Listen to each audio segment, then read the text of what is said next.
자, 오늘 우리는 가정의 달 5월의 세 번째 주일을 맞이했습니다. 저는 이 가정의 달 5월 달에 첫째 주부터 오늘까지 가정에 대한 말씀을 여러분과 함께 나누고 있습니다. 먼저 여러분 이 말씀 한번 읽어볼까요? 같이 한번 읽겠습니다. 집은 시작. 집은 지혜로 말미암아 건축되고 명철로 말미암아 견고하게 되며 또 방들은 지식으로 말미암아 각종 귀하고 아름다운 보배로 채우게 되느니라. 아멘. 이 말씀 기억나십니까? 5월 첫째 주에 하나님이 지으신 집이라는 제목으로 우리의 인생의 집, 우리의 가정의 집을 세워나갈 때에 거기에 하나님을 경외함으로 얻는 지혜, 그리고 하나님께서 주시는 분별력으로 얻는 명철, 그리고 하나님을 알아가고 예수님을 알아가는 지식으로 채우고 세워 나가기를 원하신다라는 말씀을 우리가 배웠습니다. 그리고 둘째 주는 지난주였죠. 부모를 공경하라는 말씀을 들었어요. 이 말씀도 같이 읽겠습니다. 자녀들아, 시작. 자녀들아, 주 안에서 너희 부모에게 순종하라. 이것이 옳으니라. 내 아버지와 어머니를 공경하라. 이것은 약속이 있는 첫 계명이니 이로써 내가 잘되고 땅에서 장수하리라. 아멘. 우리는 이 말씀을 통하여서 하나님께서 얼마나 이 부모 공경의 계명을 중요하게 가르치셨는지, 이웃사랑에 대한 첫 계명으로 5계명으로 내 부모를 공경하라 주셨고, 이 계명에는 약속까지 붙여놨다 그랬어요. 그 약속이 무엇입니까? 땅에서 잘되고 장수하리라. 약속까지 붙여놓을 만큼 부모 공경을 중요한 계명으로 가르치고 있다는 것을 우리가 지난주에 배웠습니다. 자, 이제 이 말씀에 이어서 이게 지금 에베소서 6장 1절에서 3절이잖아요. 그렇죠, 여러분? 그러면 그 다음 말씀 4절을 오늘 우리가 함께 배우고자 해요. 이 4절의 말씀이 무엇입니까? 우리가 아까 읽었지만 한 번 더 읽어보겠습니다. 같이 읽겠습니다. 또 아비들아, 시작. 또 아비들아, 너희 자녀를 노엽게 하지 말고 오직 주의 교훈과 훈계로 양육하라. 이 에베소서 6장은 사도 바울이 먼저 1절부터 3절까지는 부모 공경에 대한 말씀을 주시고, 이 4절에서는 자녀 양육에 대한 말씀을 하고 계십니다. 자, 이것은 순서가 참 좋지요, 여러분. 먼저는 부모님 공경할 것을 가르치고, 그리고 자녀를 어떻게 양육해야 되는지를 우리에게 알려주시는 거예요. 사랑하는 여러분, 오늘날 이 한국의 역사 가운데 지금 우리가 살아가는 이 시대만큼 자녀 양육에 열정과 열심을 내는 시대는 없었던 것 같습니다. 오늘날 모든 부모들의 최대의 관심사는 자녀를 바르게 양육하는 것이지요. 그런데 자녀를 바르게 양육한다는 게 참 쉽지가 않은 문제잖아요. 아이들이 기질도 다르고 성격도 다르고 잘하는 거 못하는 것도 다 다르고 아이들의 달란트도 다르고 재능도 다 다르기에 이 자녀를 어떻게 길러내야 될 것인지 정말 고통스럽고 어려울 때가 많이 있을 것 같습니다. 그래서 여러분, 수많은 부모들이 뭘 합니까? 수많은 강의를 찾아보고 책도 찾아보고 수많은 정보들을 수집해서 어떻게든 이 자녀를 바르게 좀 길러보려고 많이 애를 쓰지요. 그런데 사랑하는 여러분, 잊지 말아야 될 게 있어요. 저와 여러분은 누구입니까? 하나님의 자녀들입니다. 아멘이시죠? 그럼 우리의 자녀들은 누구입니까? 우리의 자녀도 하나님의 자녀이지요? 인정하십니까? 그렇다면은 우리도 하나님의 자녀이고 우리 자녀도 하나님의 자녀라는 걸 인정한다면 우리의 부모님이 되시는 영적인 아비가 되시는 아버지이신 하나님께서는 이 자녀를 어떻게 양육하라고 가르치고 계시는지 거기에 우리가 귀를 기울일 필요가 있다는 거예요. 세상의 많은 정보와 지식들을 다 습득해서 그것만으로 아이만을 길러낸다고 하면 세상과 똑같은 아이를 길러낼 수밖에 없을 거예요. 그러나 우리의 자녀가 정말 하나님의 자녀라는 걸 인정한다면 하나님이 이 아이를 어떻게 길러내기를 원하시는지를 배워야 되지 않겠습니까? 그리고 하나님이 원하시는 모습대로 이 자녀를 길러내는 것이 부모의 책임일 것입니다. 그래서 여러분, 우리는 성경에서 우리의 자녀를 어떻게 기르라고 하시는지 그것을 우리가 배워볼 필요가 있다는 거예요. 세상의 지식만 배우려고 하지 말고 성경에서 하나님 아버지께서 우리 자녀를 어떻게 길러내기를 원하시는지를 잘 배우고 이 말씀대로 아이들을 양육해 나갈 때 정말 하나님이 원하시는 아이로 이 아이를 세워나갈 수 있으리라 믿습니다. 자, 그런 의미에서 오늘 이 말씀은 너무 중요한 말씀이에요. 모든 부모들에게 해당되는 말씀이고 이미 자녀를 다 길러놓고 이제 여러분 자녀들을 다 분가시킨 부모님들도 여기 계시지만은 우리 부모님들도 다시 들어야 될 말씀이에요. 그리고 아직 자녀를 가지지 않았거나 아직 여러분 자녀가 없는 우리 결혼하지 않은 분들에게도 이 말씀은 한 번쯤은 우리가 들어놓아야 우리에게 하나님께서 자녀를 허락하실 때 이 말씀으로 양육하기를 결심하고 기도로 준비할 수 있기 때문에 오늘 이 말씀은 우리 모두에게 해당되는 말씀임을 알고 귀 기울여 들어보시기 바랍니다. 자, 여러분 여기 보면은 이 자녀 양육에 대해서 하나님께서는 두 가지 명령을 하고 있어요. 부모 공경에 대해서도 두 가지 명령이 있었죠. 첫 번째는 부모에게 순종하라, 그리고 부모님께 공경하라. 이 두 가지가 있었던 것처럼 자녀 양육에도 두 가지 명령이 들어있습니다. 첫 번째 명령이 뭡니까? 뭐예요, 여러분? 자녀를 노엽게 하지 말아라. 이게 첫 번째 명령이에요.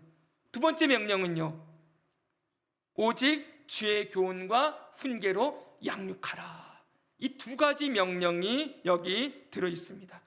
그럼 여러분, 먼저 첫 번째 명령을 생각해 보겠습니다. 여기 보시면 아비들아 그랬죠? 자, 아버지들을 향하여서만 이 말씀을 주신 걸까요? 아비에는 어머니도 포함되어 있겠죠, 여러분? 가정의 머리로서 아비를 얘기하는 거예요. 자, 아버지와 어머니들에게 모두 하나님께서 가르치고 명령하는 건 자녀를 노엽게 하지 말아야 된다. 여러분, 이 자녀를 노엽게 하다, 이 말에서 노엽게 하다는 말은 화나게 하다, 경노하게 하다, 진노하게 하다, 이런 뜻이 담겨져 있어요. 자, 그럼 여러분, 왜 이 자녀를 노엽게 하지 말아야 될까요?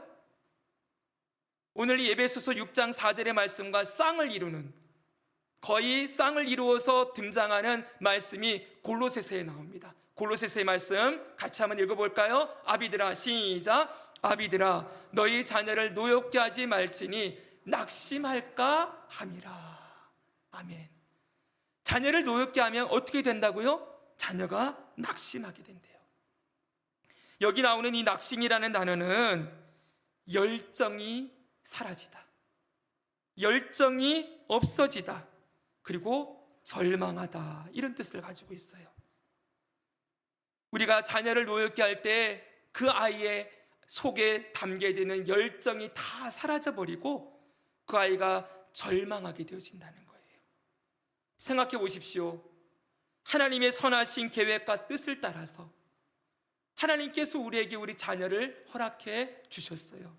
이 자녀는 내가 내 배로 낳은 자녀이지만 하나님이 주셔서 낳은 자녀임을 믿습니다.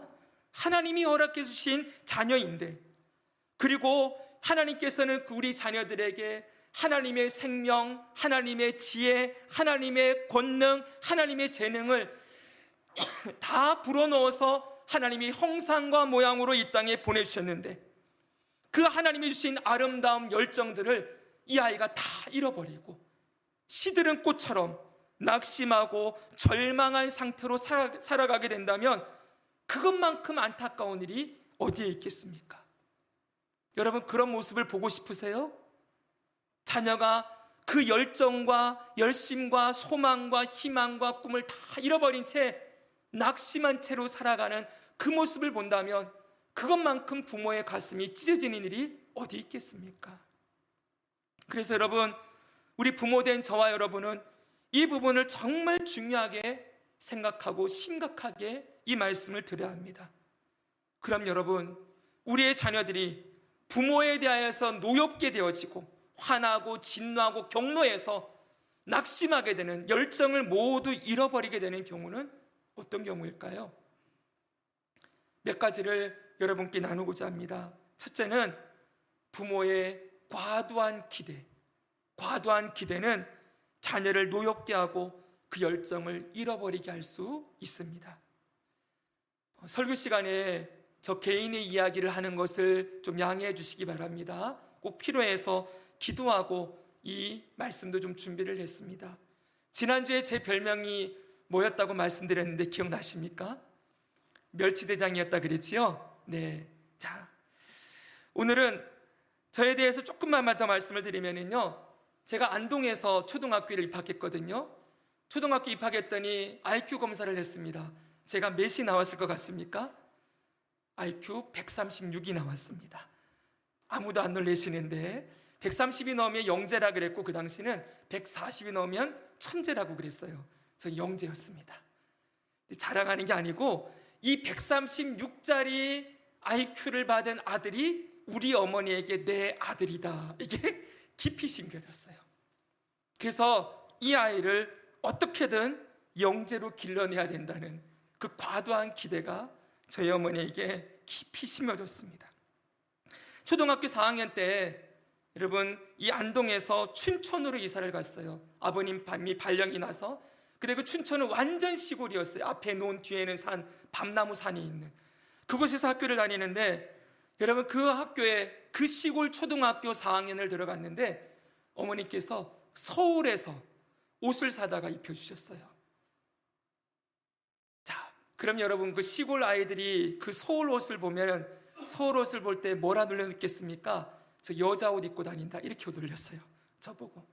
그리고 이 아이들은 끝나고 나면은, 저 때에는 무조건 책가방 던져두고 운동장에 나가서 축구하는 게 국놀이였거든요, 그 당시 초등학생들은. 그런데 여러분, 저는 매일 학교만 끝나면 집으로 바로 와서 피아노를 치게 만들었습니다. 성악과를 나온 어머님이 이 아이를 피아노로 음악을 잘 가르쳐서 뭔가 기대하는 것이 있었겠지요. 저는 매일마다 친구들은 노는데 혼자 집으로 가서 피아노를 쳐야 되는데 그게 됐겠습니까? 그래서 맨날 엄마한테 거짓말하고 놀고 오다가 혼나고 이런 일이 반복되었어요.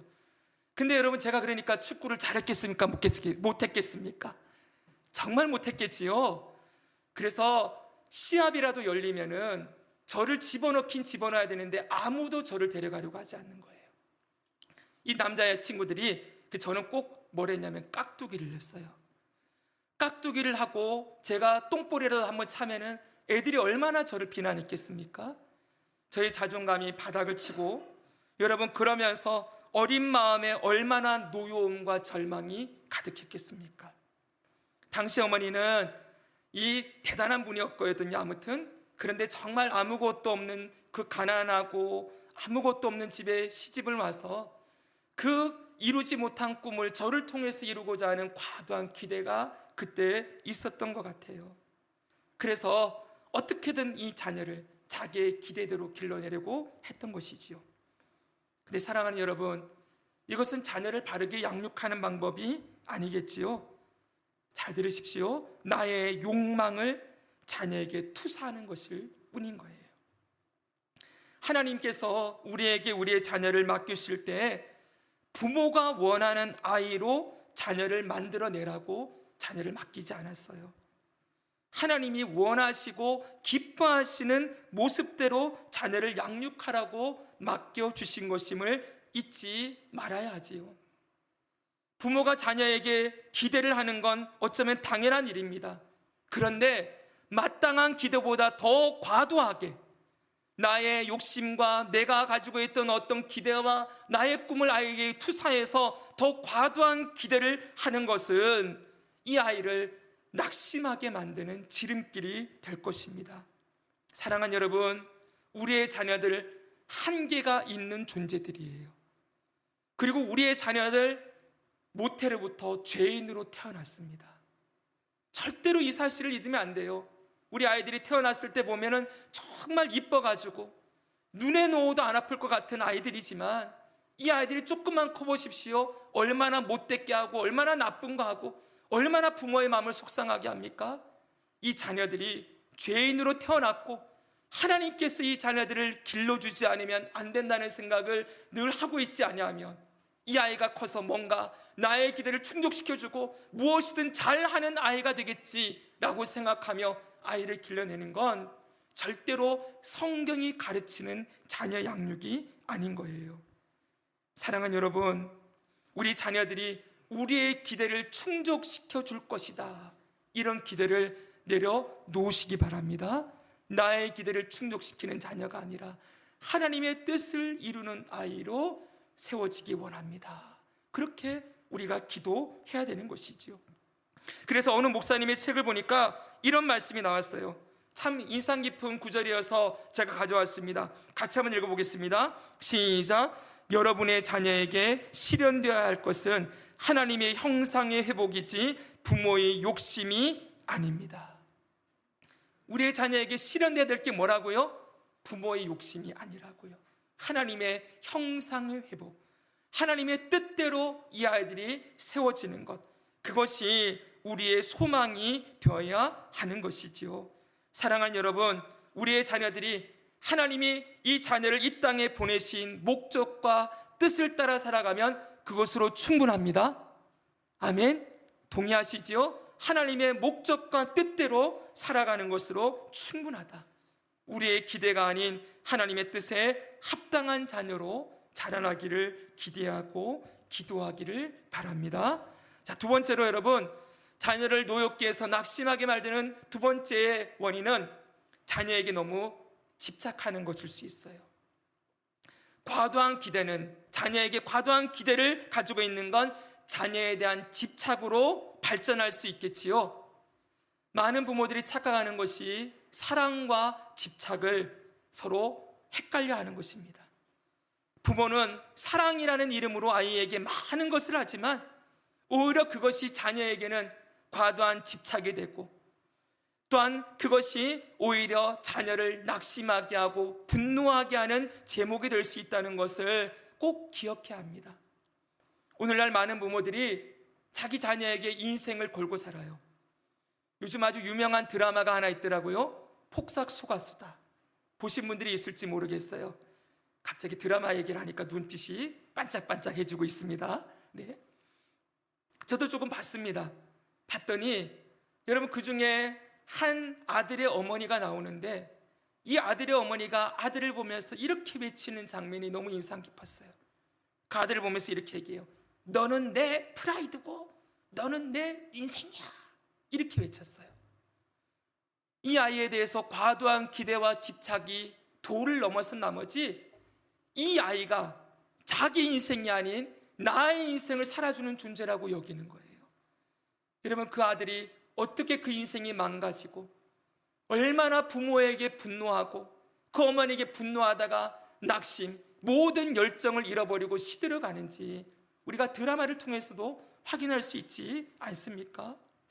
사랑하는 여러분, 우리의 자녀에게 우리의 인생을 걸고 살라고 하나님이 우리에게 자녀를 주신 것이 아닙니다. 우리의 자녀는 나의 인생을 걸어야 될 존재가 아니라 자기 자신의 인생을 아름답게 살아가야 될 존재이고, 그리고 이 자녀들인 우리가 인생을 걸어야 될 대상이 아니라는 것 우리가 꼭 기억해야 되죠. 우리의 인생을 걸어야 될 분은 우리의 자녀가 아니라 하나님 한 분밖에 없습니다. 할렐루야. 우리의 인생을 하나님께 걸고 사십시오.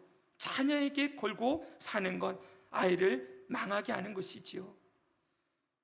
많은 사람들이 우리 자녀들을 떠나보내지 못해서 과도하게 집착하고 붙들고 있다가 이 자녀를 아프게 하는 일들을 보게 됩니다. 사랑하는 여러분, 자녀는 떠나보내야 될 존재입니다. 중학생이 되고 고등학생이 되면 이 자녀들이 슬슬 독립하기 시작해져요. 그래서 어르신들이 옛날에 품 안의 자식이라는 얘기 참 많이 하셨지 않습니까? 부모의 틈을 떠날 때가 있는 것이지요. 이제 그 정도 나이가 되면 여러분, 이 아이들에게는 누가 필요합니까? 부모보다는 좋은 친구, 좋은 선생님들이 필요하게 되어집니다. 그래서 많은 부모님들이 이런 기도를 하는 거 볼 수 있어요. 우리 아이들이 학교에 가서 좋은 친구를 만나고 좋은 선생님을 만나게 해주십시오 라는 기도 많이 하시거든요. 저 그 기도 정말 동의하고 여러분 저도 함께 그렇게 기도합니다. 그런데 거기서 하나만 더 붙이면 어떻겠습니까? 한 걸음만 더 나아가서 뿐만 아니라 우리 아이가 누군가에게 좋은 친구가 되어주고 선생님에게 좋은 학생이 되도록 인도해 주십시오. 여러분 괜찮지요? 우리 아이가 누군가에게 정말 좋은 친구가 되고 좋은 학생이 되어서 여러분 이 아이가 독립하였을 때 그 주변에 많은 정말 진정한 친구들이 함께 도와주면서 인생의 걸음을 걸어가는 모습 볼 수 있다면 얼마나 그게 기쁜 일이 되겠습니까? 사랑하는 여러분, 아이들이 독립할 때 건강하게 독립할 수 있도록 여러분들이 도와주셔야 합니다. 특별히 여러분 결혼을 하면 반드시 독립을 시켜야 됩니다.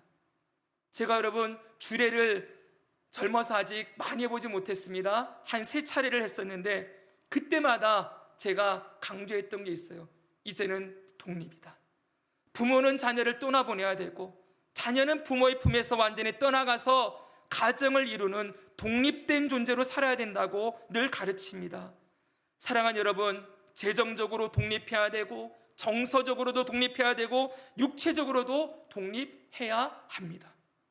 결혼을 하고 아이를 낳고 부모로 살아가고 있는데도 여전히 그 부모가 이 자녀의 인생을 책임져 주려고 하는 태도는 여러분 그 아이를 잘못된 길로 나아가게 하는 길이 될 거예요. 사랑하는 여러분, 우리 자녀들이 잘 독립을 해서 하나님을 아버지로 모시고 그 하나님 아버지의 돌보신 가운데 또 자녀를 양육하고 길러내어서 정말 책임 있게 가정을 세워나가는 자녀들로 성장하기를 축복하고 기도해 주시기 바랍니다. 첫째와 둘째가 뭐였지요? 첫째는 과도한 기대, 두 번째는 과도한 집착이라고 했어요. 우리 아이들을 낙심하게 하고 분노하게 하는, 노엽게 하는 세 번째 원인은 과도한 징계가 될 수 있습니다. 부모가 자녀를 징계하는 건 하나님이 주신 정당한 권리라고 할 수 있지요. 그래서 잠언 13장 24절은 우리에게 이렇게 말씀해 주고 있습니다. 같이 한번 읽습니다. 시작. 매를 아끼는 자는 그의 자식을 미워함이라. 자식을 사랑하는 자는 근실히 징계하느니라. 아멘. 매를 아끼는 게 그 자식을 미워하고 잘못되게 만드는 거래요. 그래서 우리나라 어르신들이 귀한 자식 매 한 대 더 때리고 미운 자식 떡 하나 더 준다, 이런 속담도 있지 않습니까? 하나님께서는 사랑하는 자를 징계하신다. 하나님 아버지도 사랑하는 자녀를 징계하신다라고 말씀하세요. 그리고 징계가 없으면 사생자라. 부모가 없는 자식은 징계를 안 받아요. 근데 부모가 있는 자식은 반드시 그 부모의 사랑의 매를 맞을 수밖에 없는 것이지요. 오늘날 여러분, 자녀 교육에서 가장 문제가 되는 건, 제가 예전에 대전남북교에 있을 때 자녀교육 전문가들이 세미나도 하고 여러 번 했거든요. 근데 동일하게 외치는 중요한 한 가지가 있어요. 오늘 부모님들이 문제는 아이에게 안 돼라는 말을 안 가르친다는 거예요. 노라는 말을 안 가르친다는 거죠. 무조건 허용적이고 무조건 다 해주니 이 아이들이 질서를 모르고 그리고 기준을 모르고 자기 멋대로 살아가게 되는 것이다. 사랑하는 여러분, 하나님의 말씀은 분명히 자녀에게 바른 길을 가르치고 그리고 징계해야 된다고 가르치고 있습니다. 근데 문제는 뭡니까? 어디까지가 과도한 징계이고 어디까지가 적절한 징계인지 우리가 모른다는 것에 문제가 있어요. 여러분은 어디까지 아이를 징계해야 될지 자녀를 보면서 그 선이 딱 나와 있습니까? 참 어렵죠, 여러분. 때에 따라서 얘를 어디까지 야단을 쳐야 될지, 어디까지 안 된다고 해야 될지 참 고민이 될 때가 너무 많지 않습니까? 그래서 여러분, 정말 이 자녀를 징계하고 바르게 훈육하는 데는 주님의 지혜가 필요한 거예요. 제가 자녀를 길러보고 목회를 하면서 깨닫게 된 가장 중요한 교훈 중에 하나는 감정으로 대하면 반드시 상처가 남는다는 거예요. 저도 아이들을 키우면서 많은 징계를 했는데 거기에 감정이 들어가잖아요. 반드시 상처가 남아요. 그 상처를 나중에 회복시키고 하는데 얼마나 하나님 앞에 울며 기도했는지 몰라요. 사랑하는 여러분, 우리가 우리의 감정을 따라서 징계함으로 말미암아 아이의 마음에 새겨지는 이런 생채기들은 여러분 오랜 시간 동안 우리가 기도하고 주님께 도우심을 구해야 되는 기도의 제목이 될 수 있습니다. 그렇게 여러분, 오늘 우리가 자녀를 징계하고 훈육해야 될 때에는 먼저 멈추어야 돼요. 분노로 화난 마음으로 그냥 입으로 막 이렇게 거친 말을 쏟아내면서 저희 어머니는 맨날 저기 빗자루 갖고 와가 그분의 트레이드 마커였어요. 음악 선생님이었거든요. 학교에서도 굉장히 무서운 선생님으로 소문이 났어요. 그게 어머니의 상처 때문이었다는 거 제가 나중에 알게 되었는데 집에서도 똑같았어요. 맨날 조금만 잘못하면은 빗자루 갖고 와. 그래가지고 그냥 무조건 매질을 해대셨어요. 사랑하는 여러분, 감정으로 대하는 것, 주님께 기도하지 아니하고 이 아이를 훈육하는 건 여러분 그 아이의 그 마음에 노여움을 일으키고 열정을 잃어버리게 만드는 그런 모습이 될 수 있다는 것 기억하고 아이를 징계하기 전에 주님 어찌해야 되겠습니까? 뭐라고 말할까요? 어디까지 해야 되겠습니까? 라고 여쭤보기를 바랍니다. 하나만 더 말씀드리면 이 과도한 기대와 징계의 반대편에 있는 것, 그것도 자녀를 노엽게 하거든요. 바로 무관심과 방치입니다. 무관심과 방치. 저는 설교를 준비하다 보니까 이 과도한 기대와 집착도 저에게 있었고 부모님으로부터 저는 무관심과 방치도 있었던 것을 보게 됐어요. 저희 아버님이 중학교 2학년 때 개척교회를 시작하셨습니다. 그때부터 저희 어머님이 그 전에 이미 음악교사 교편을 간두고 그리고서는 이 목사님 사모님으로서의 생활을 시작하게 되었는데 그때부터 집에 안 들어오시는 거예요. 맨날 나가서 뭐 하는지 아십니까? 전도하러 다니고 신방하러 다니고 밤 11시가 돼도 안 들어오세요. 그럼 제가 장남이고 밑에 제 동생이 2명 있습니다. 남동생, 여동생. 배를 쫄쫄 굶고 앉아 있는 거예요. 누가 밥했겠습니까? 제가 중2 때부터 밥을 했다는 거 아닙니까? 네. 밥하고 그리고 빨래도 하고 아버지 밥 차려드리고 제가 집에서 우리 동생들에게는 엄마 역할을 대신했었어요. 여러분, 그렇게 무관심과 방치 가운데 자라난 제 마음의 노여움이 자라나지 않았겠습니까? 어느 날 어머니를 붙들고 고등학교 2학년 때였던 것 같아요. 어머니는 교회가 중요합니까? 그리고 자식이 중요합니까? 그랬더니 저에게 평생 잊지 못할 아픈 말을 하셨어요. 나는 지금은 교회가 중요하다. 여러분, 자녀를 앞에 두고 교회가 중요하다. 그 말이 얼마나 저의 열정을 잃어버리고 낙심하게 만들었겠습니까? 그때부터 제가 놔버렸어요, 여러분. 그리고 마음껏 제 마음대로 하면서 음악하고 다니면서 방황하며 오랜 시간을 보내었습니다. 사랑하는 여러분, 어머니에게 나중에 제가 물어본 적이 있어요. 어머니 왜 그러셨어요? 그랬더니 옛날에 과도한 기대와 집착을 가지고 했을 때에는 내가 널 너무 사랑해서 그랬다. 그때는 내가 그게 잘하는 건 줄 알았다. 그랬대요. 그렇게 말씀해요. 근데 그럼 왜 그때는 또 저를 방치하셨어요? 했더니 그때는 어쩔 수 없었다. 그러시더라고요. 네. 여러분, 그때는 그게 다 변명 같았는데 나이가 들고 제가 부모가 되고 인생을 살아보니 여러분, 우리의 뜻대로 인생이 되는 때가 없잖아요. 그래서 우리 부모님도 지난주 말씀드렸다시피 참 죄인으로 이 땅을 살아가면서 하나님의 은혜가 없이는 살 수 없는 연약한 존재였다는 거 제가 인정하게 되었고요. 그리고 그 부모님이 그렇게 된 이유도 그 위에서든 주변에서든 가해하는 그런 상황들이 있었기 때문에 그분도 상처와 아픔으로 얼룩져 있었다는 걸 보게 되었어요. 그리고 저도 마찬가지인 거예요, 여러분. 저도 죄인으로 태어나서 자식인 나도 그 부모의 마음을 헤아리지 못하고 그 부모의 마음을 읽어내기보단 철저하게 개인주의적이고 이기적인 생각으로 내가 원하는 대로 부모가 안 해준다고 불평하고 원망하고 그렇게 잘못된 길로 나아갔던 저의 잘못도 너무나 크다는 걸 제가 알게 되었어요. 참 하나님 앞에서 우리가 그런 존재이지요. 사랑하는 여러분, 이 땅에 완전한 부모도 없고 완전한 자녀도 없습니다. 우리 자녀들이 나중에 커서 엄마 아빠가 나한테 뭐 해준 게 있어요? 이렇게 대들 수 있어요. 왜요? 자기가 원하는 대로 안 해줬다고 그러는 거예요.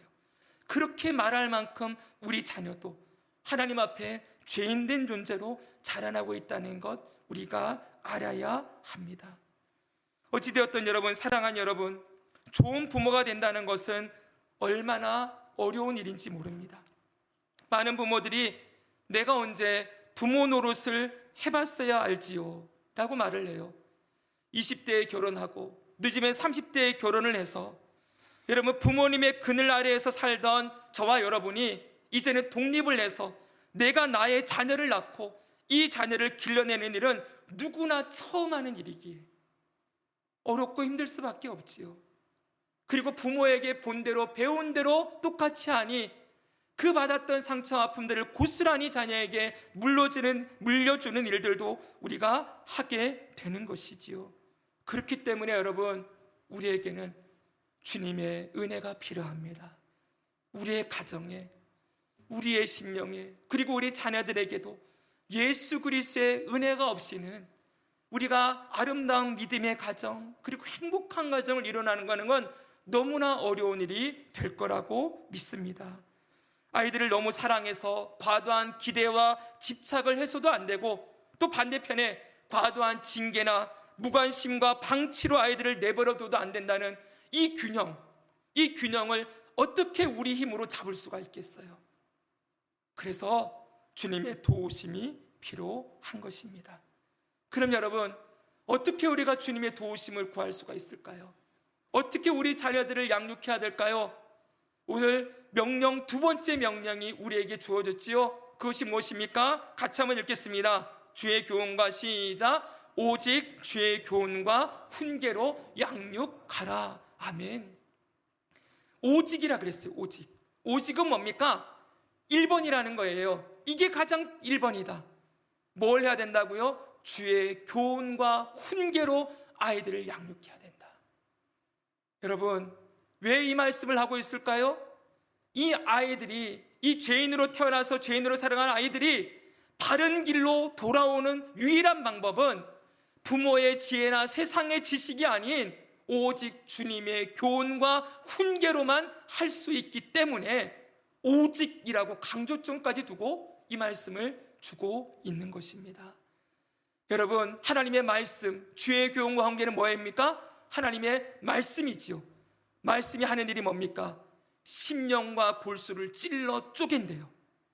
사랑하는 여러분, 사람의 말은 그 마음에 새겨지는 일이 별로 없어요. 사람은 자기가 듣고 싶은 것만 듣고 보고 싶은 것만 봐요. 우리 아이들에게 1시간 얘기를 해도 한마디도 아이에게 안 들어갈 수 있어요. 그러나 말씀은 다릅니다. 정말 다릅니다. 여러분, 하나님의 말씀은 아이들의 심령, 마음을 찔러 쪼개고, 그리고 생각을 찔러 쪼개고, 이 말씀이 찔러 들어가서 그 마음 깊은 곳을 완전히 새롭게 변화시키는 일이 일어나기 때문에 주의 교훈과 훈계로 양육해라 라고 선포하고 계시는 거예요. 그리고 여러분, 이 말씀이 들어가야지만 여러분, 우리 아이들이 황해라도 부모에게 받았던 상처, 그리고 세상을 살아가면서 억울하고 힘들었던 거, 여러분 학교나 그리고 가정이나 여러 가지 친구 관계나 여러 가지 일들 가운데서 힘들었던 모든 것들이 치유되고 회복될 수 있기 때문입니다. 사랑하는 여러분, 부모의 역할은 한계가 있어요. 우리는 아이들의 마음을 다 위로하고 회복시킬 수 없는 존재입니다. 아이들이 듣지도 않을 거예요. 일정 시간이 지나면 그때부터는 내가 아니라 하나님이 해주셔야 돼요. 믿으십니까? 인정하십니까? 정말 하나님이 해주셔야 돼요. 하나님이 어떻게 하시느냐? 말씀으로 아이를 만져주셔야 되는 거예요. 주의 말씀이 우리 아이들의 심령에 들어갈 때 이 아이들이 세상에서 받았던 아픔들, 또 여러 가지 어렵고 힘든 일들, 그리고 부모에게서 상처받았던 것들까지 치유되고 회복되어져서 어느 날인가 여러분, 그 아이가 입을 열어서 정말 부모에 대한 죄송함과 그리고 사랑함을 고백하고 이 아이가 아름다운 모습으로 세워지는 일들이 반드시 있게 될 줄 믿습니다. 여러분, 저는 경험했습니다. 우리 아이들이 그렇게 주님 안에서 자라나서 그 상처가 주님이 회복시켜 주심으로 말미암아 저와의 관계도 회복되어지고 정말 아름다운 믿음의 관계로 세워지는 경험을 했어요. 저와 저희 어머니도 마찬가지입니다. 사랑하는 여러분, 아직까지 다 남김없이 회복되었다 말할 수는 없지만 이제는 어머니 저 사랑하고 존경합니다. 사랑하는 여러분, 어머니도 늘 전화하면은 저에게 아들아, 내가 널 위해 늘 기도하고 있다. 내가 너 사랑한다. 말씀해 주세요.